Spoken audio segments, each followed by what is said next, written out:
Thanks for joining us this evening on TKO 8 Local News. Jason Brannon, a Searcy County Jail escapee, was captured early Sunday morning, but another is still on the loose. According to the Searcy County Sheriff's Department, deputies are on the hunt for Matthew Armstrong after he and Jason Brannon escaped from the Marshall facility on Saturday evening.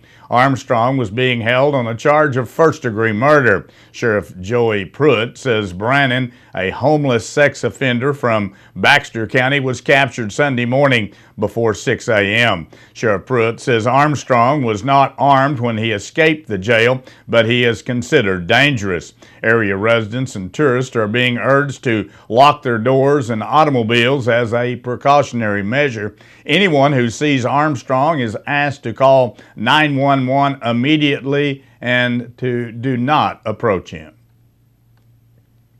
Michelle Lynn Wood, who is charged with manslaughter stemming from a June 12th automobile accident claiming the life of an unborn child, will undergo mental evaluation. Wood's attorney has filed notice of intent to rely on the defense of mental disease and defect. Motions were also filed asking for examinations to determine the criminal responsibility and fitness to proceed. The 43-year-old Woods was reported driving in a reckless manner on June 12th as she traveled through a wide swath of the county. A number of calls to 911 reported her progress as well as information on her erratic activities both inside and outside her vehicle. Eventually, her car collided with another vehicle. A passerby rushed at then unidentified passenger in the car that hit Wood's vehicle to the Baxter Regional Medical Center. It was determined the passenger, later identified as Callie Brooks Romick, was 8 months pregnant at the time. Romick was immediately taken into surgery and a female baby was delivered. The baby was taken to the Arkansas Children's Hospital in Little Rock, where she died after being taken off of life support about 2 days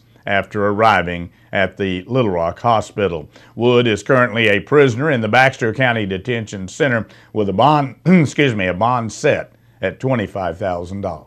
Christopher Jorce of Midway, Arkansas, was back in the Baxter County Circuit Court, where he pled guilty to possessing drugs and drug paraphernalia and was given 3 years in Department of Correction. The 39-year-old Jorce was stopped by a Mountain Home police officer on January 22nd.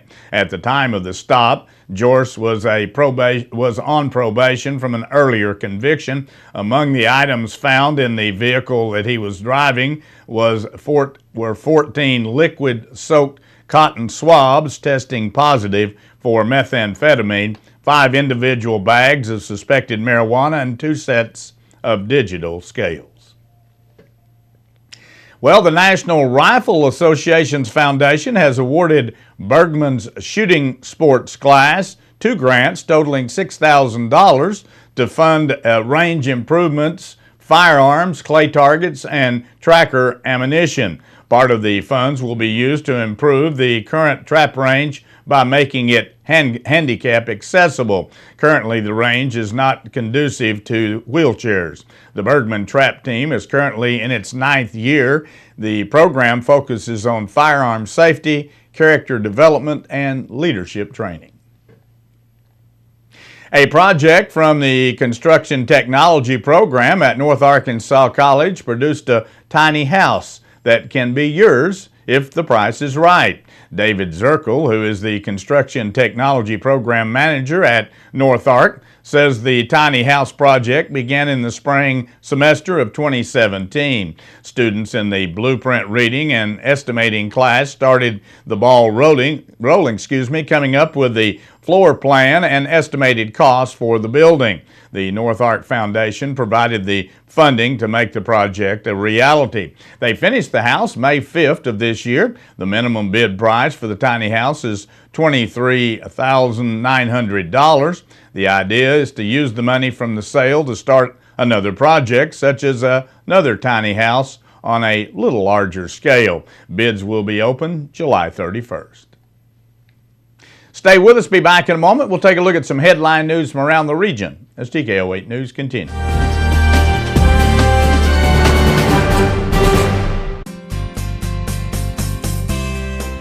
Hi, I'm Clay Maxey for Clay Maxey Ford. What a blessing it is to be part of an all-American brand like Ford, built on the same values and traditions that we live by here in the Ozarks. And it's wonderful to be able to bring you the selection and services you and your family deserve. At Clay Maxey Ford, you can depend on our vehicles, our prices, and most importantly, our people. So come see us today at Clay Maxey Ford in Harrison and in Berryville, or visit us online at claymaxeyford.com and claymaxeyfordberryville.com. Inland Waste Solutions works diligently to be good stewards of the environment. Reducing waste via curbside recycling services, Inland Waste Solutions takes this mission seriously, but they need your help. When putting your waste and recyclables in their respective curbside containers, be sure that cross-contamination doesn't occur. Please only place recyclable materials in the yellow top bins. Check your recycling do's and don'ts list before you throw any item into the yellow top recycle bin. Together we can make a difference. Inland Waste Solutions, local people serving local people in Harrison. Introducing the revolutionary Vet Gun, a fast and easy insecticide delivery system for controlling cattle parasites. Vet Gun is so quick and easy, you can shoot it while on foot, on horseback, or from the comfort of your ATV or vehicle. And you can treat up to 100 cattle in as little as 1 hour. The new Vet Gun delivery system provides minimal stress and maximum gain for both you and your cattle. Get your Vet Gun system today at Quality Feed Grains in Harrison. Stop in at White Oak Station on Capps Road in Harrison and fill up with Shell gasoline, the highest quality gasoline with more miles per gallon, saving you money. Sign up for the Fuel Rewards card and save 5 cents per gallon every time. Plus, get an extra 5 cents off on Razorback Wednesdays. That's a savings of 10 cents per gallon. Check out their expanded deli and hot and cold food items. Capps Road, White Oak Station, where customer service is their number one Hi, this is goal. Dr. Ross Halstead, and I am a pioneer. I chose North Ark first because it was important to me to be close to home. I received a high-quality education at an affordable price and was given excellent preparation for the future from a knowledgeable staff. I would recommend anyone who is considering attending college choose North Ark first. Enroll now for fall classes. Classes start August 20th. For quality, value, and convenience, think North Ark first. We're your college.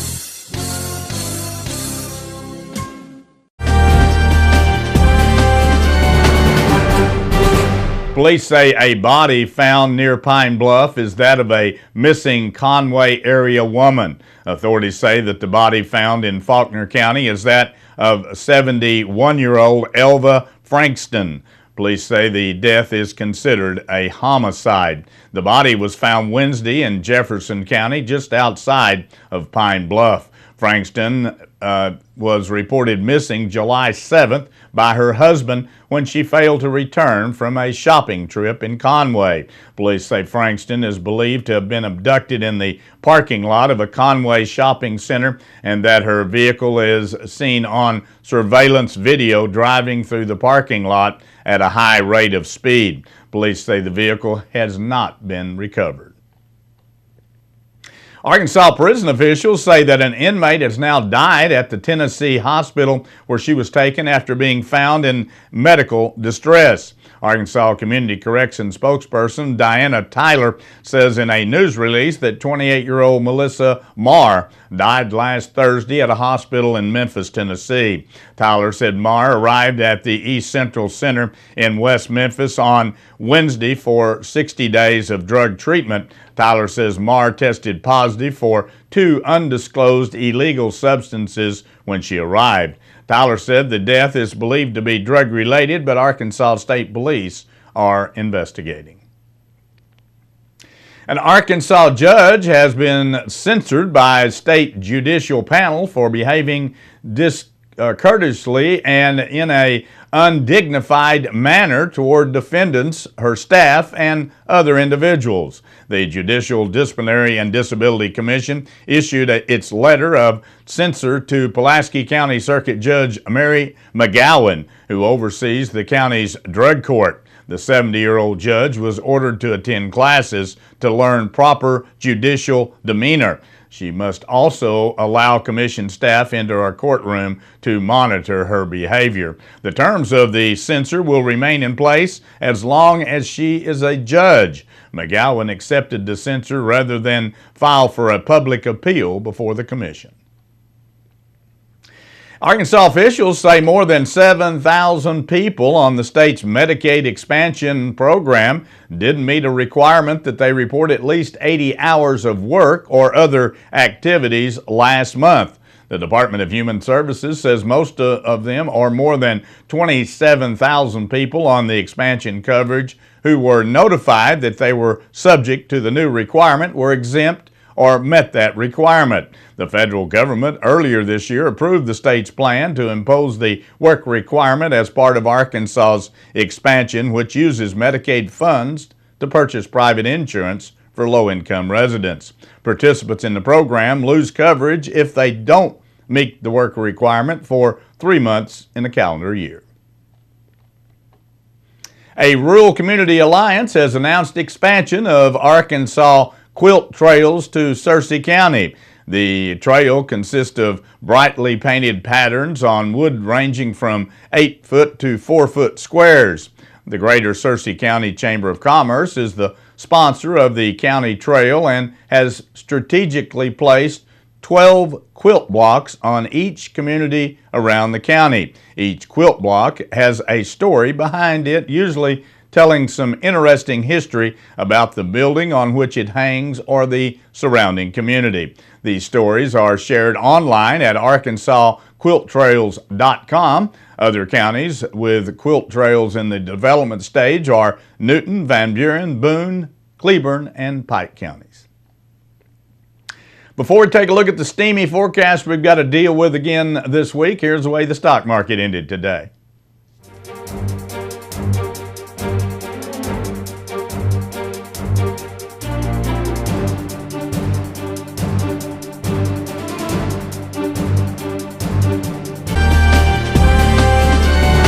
Well, it was a very hot weekend, unfortunately, rain in parts of the viewing area, but very sporadic as it was today. This afternoon and this evening, showers and thunderstorms popping up all around the area. Maybe you got some rain, maybe you didn't. Some people did, others did not. It was not a generalized front, if you will. It was just as the humidity builds, that's when we get those thunderstorms popping up in various locations, but usually no generality about it. So that means, you could be a mile down the road and not get a drop, and a mile up the road you just get pounded. Well, I hope you got pounded with lots of rain. We need rain badly, but some places did not get any. And again, these were showers and thunderstorms predicted for parts of our viewing area, but some people just didn't get any, unfortunately. Well, it's going to be another hot week, very hot week. As a matter of fact, the National Weather Service says for this part of the country, for the month of July, which has really just started, we've already had temperatures greater than the entire summer of 2017. That's not a good prediction to start off with, but that's the way it's been. Well, it's going to be hot again tomorrow. We were only 90 degrees. I say only 90 this afternoon. It was hot and humid, and cloud cover did help us a little bit. Maybe you got some showers in the area, and that even cooled it off a little bit more. But tomorrow looks like it's pretty dry and hot.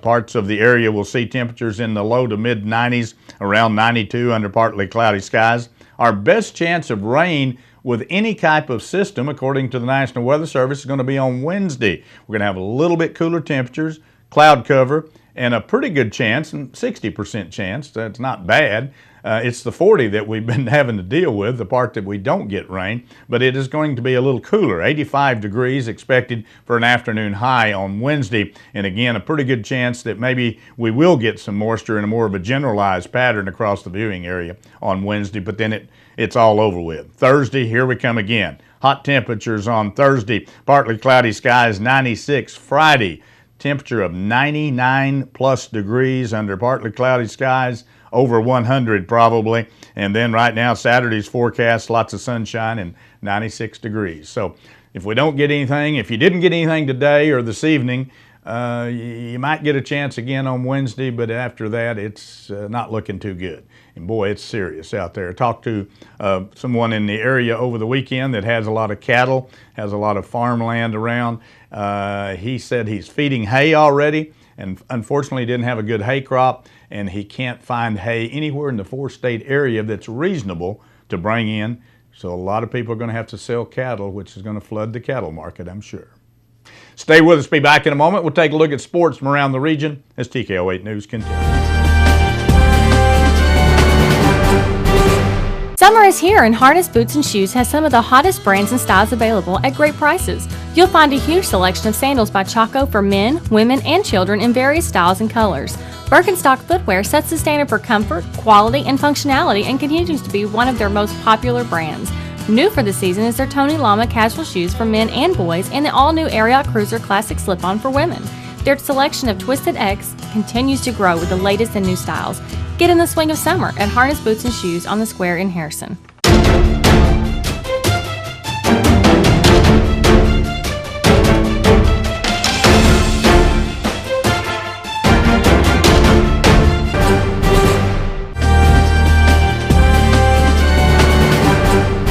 Arkansas freshman receiver Michael Woods was arrested late Friday night and charged with driving under the influence and being a minor in possession of alcohol. According to the preliminary arrest report by the federal police, the 18-year-old Woods was pulled over after nearly hitting a police car driving in the opposite direction. The report says Woods smelled of alcohol and was given a field sobriety test and then was arrested. The report says Wood had a blood alcohol content of 0.71, which is scheduled to appear, and he's scheduled to appear in district court on August the 2nd. The 6'3" receiver signed with the Razorbacks in December. Arkansas's head coach Chad Morris said in a statement that he would make a determination about Wood's status after reviewing all of the information on the arrest report.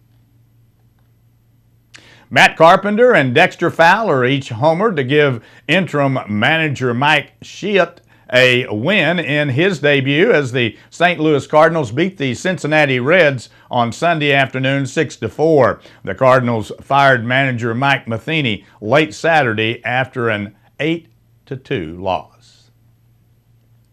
And here's some more details on that firing from St. Louis. Club officials said that Matheny's firing came after an 8-2 loss to the Cincinnati Reds on Saturday night, which is a defeat that dropped St. Louis to 47-46 on the season and puts them back 7 games behind the National League Central leading Chicago Cubs. Matheny's tenure, including a loss to Boston's Red Sox in the 2013 World Series. Matheny was a Gold Glove award-winning catcher with St. Louis from 2000 to 2004 before getting his first managing job with the club prior to the 2012 season. The Cardinals made the playoffs in Matheny's first 4 seasons before missing the past 2 postseason plays. Hitting coach John Mabry and assistant hitting coach Bill Mueller were also fired. Daniel Palka and Yam Makata each homered, and Lucas Giolito tossed 2 ball innings in the 7th, lifting the Chicago White Sox to a 10-1 victory over the struggling Kansas City Royals on Sunday afternoon. Makata was 3 for 3 with a walk and 3 runs scored a day after leaving a game with a bruised right knee. Michael Kim shot a final round 66 to win the John Deere Classic by record-setting 8 strokes and pick up his first victory on the PGA Tour. Kim, who turned 25 years of age on Saturday, finished at 27 under for a 257, breaking Steve Stricker's tournament record from 2010 by 1 shot. He also qualified for next week's British Open at Cornick. And that wraps up our broadcast here for this evening. Thanks for joining us. Join us Monday through Friday at 6:30 and again at 10 p.m. as we continue to bring you local news, weather, sports, and local announcements from around the area on Harrison's broadcast station, TKO Channel 8. Now stay tuned for more local events around the viewing area.